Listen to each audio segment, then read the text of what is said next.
सोहनपुर एक बहुत प्यारा गांव था। वहां के लोग भी बहुत मेहनती थे। हर साल वहां बहुत अच्छी फसलें काश्त होती थीं। लेकिन इसी गांव में एक किसान रहता था, रहीम दाद। वो बड़ा ही अजीब किस्म का आदमी था। एक तो उसे खाना पीना बहुत पसंद था। उसकी मोटी तोंद देखकर गांव के अक्सर बच्चे उसका मजाक उड़ाते थे।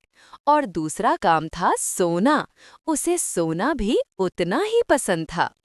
आजकल उसका बुजुर्ग बाप भी बीमार हो गया था और उसके बुजुर्ग बाप को ये पता चल गया था कि उसका दुनिया से जाने का वक्त अब करीब आ गया है। उसने अपने बेटे से कहा, रहीम दाद। रहीम दाद बेटा, बेटा अब मेरी तबीयत ठीक नहीं रहती और मुझसे खेतों में नहीं जाया जाता। मेरे बच्चे अब भी सुधर जाओ और वक्त पर खेतों पे जाओ और मेहनत और दिल लगाकर काम करो। सोने और खाने पीने की आदत छोड़ दो। अगले ही दिन रहीम दाद का बाप बेहोश हो गया।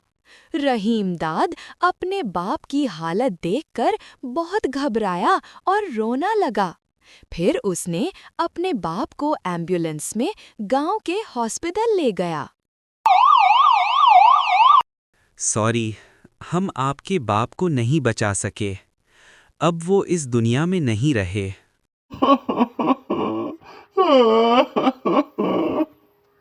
इसी तरह कुछ दिन गुजरते रहे। रहीम दाद रोजाना खेतों पर जाता, लेकिन वहां सिर्फ खाता और फिर सो जाता, बिना किसी काम के। ओहो, ये कितना मज़ेदार खाना है। अभी खाना खा के सो जाता हूँ, फिर उठकर काम करूँगा। यूं ही रहीम दाद रोजाना खाना खाता और खा पीकर आराम से सोया रहता। अरे रहीम दाद, कभी उठकर काम भी किया करो। हर वक्त सोते रहते हो। अपनी जमीन पर काम करो। तुम्हारी जमीन बंजर पड़ी हुई है। मेहनत नहीं करोगे तो फिर कहाँ से खाओगे? अरे भाई, अब तो शाम हो गई है। अब कल ही कोई काम करूंगा। और यूं ही रहीम दाद कोई काम किए बगैर घर की तरफ चल पड़ता है। अरे रहीम दाद, तुम आ गए हो। क्या तुमने कोई काम किया है या पूरा दिन खा पी कर और सोकर गुजार दिया है? बाद में बताऊंगा। मैं भी थका हूँ, सोने जा रहा हूँ। और रहीम दाद सो जाता है। अगले दिन रहीम दाद पक्का इरादा बनाकर जाता है कि वो खेतों में काम करेगा। लेकिन जाते ही उसे भूख लगने लगती है। अभी मैं थोड़ा खाना खा लेता हूँ, फिर सो जाऊंगा। उठकर काम करूंगा।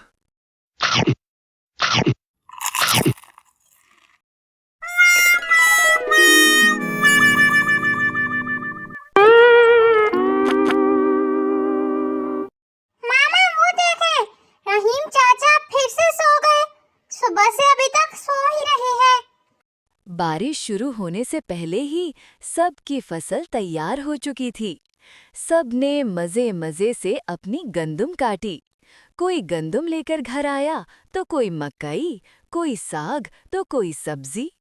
हर कोई खुश था कि अब बरसात आने से पहले आराम से घर में बैठकर खाना खाएंगे। कुछ ही दिनों में गांव में बारिशें शुरू हो गई और सारे लोग घर में बारिश के साथ-साथ अपना खाना भी एंजॉय कर रहे थे। अरे बहन, रहीम, दाद भाई कब आएंगे? कुछ पकाओगी भी या नहीं? और दूसरी तरफ रहीम दाद बहुत परेशान था। अरे भाई, थोड़ी सी गंदुम और सब्जियां तो दे दो। अरे अरे, जाओ यहाँ से। पूरे महीने सोते रहते हो और अब हमसे मांग रहे हो? जाओ यहाँ से। मैं भी कुछ नहीं दूंगा। जाओ यहाँ से। फजल दिन भाई, इस मुश्किल वक्त में मेरी कुछ मदद करो। मुझे खाना चाहिए, दे दो। बारिश खत्म होने के बाद मैं तुम्हें इसका पैसा दे दूंगा। रहीम दाद देखो, मैं इस मुश्किल वक्त में तुम्हें जरूर ये चीजें दे रहा हूँ, लेकिन तुम्हें मुझसे वादा करना होगा कि तुम आइंदा इस तरह की सुस्ती और काहिली नहीं करोगे और अपने खाने पीने का भी ख्याल रखोगे। जाओ और पक्का इरादा करो और अपनी फसल को काश्त करो। अब रहीम दाद ने अपनी गलत आदतों से छुटकारा हासिल कर लिया और वो दिल लगाकर मेहनत करने लगा, जिससे उसकी फसल भी अब बहुत अच्छी हुई, घर में भी खुशहाली आई और उसका वजन भी कम हो गया। प्यारे बच्चों, अगर आपको हमारी वीडियो अच्छी लगी हो तो हमारी कहानी को लाइक, शेयर और चैनल को सब्सक्राइब करना ना भूलिएगा। अल्लाह हाफिज़।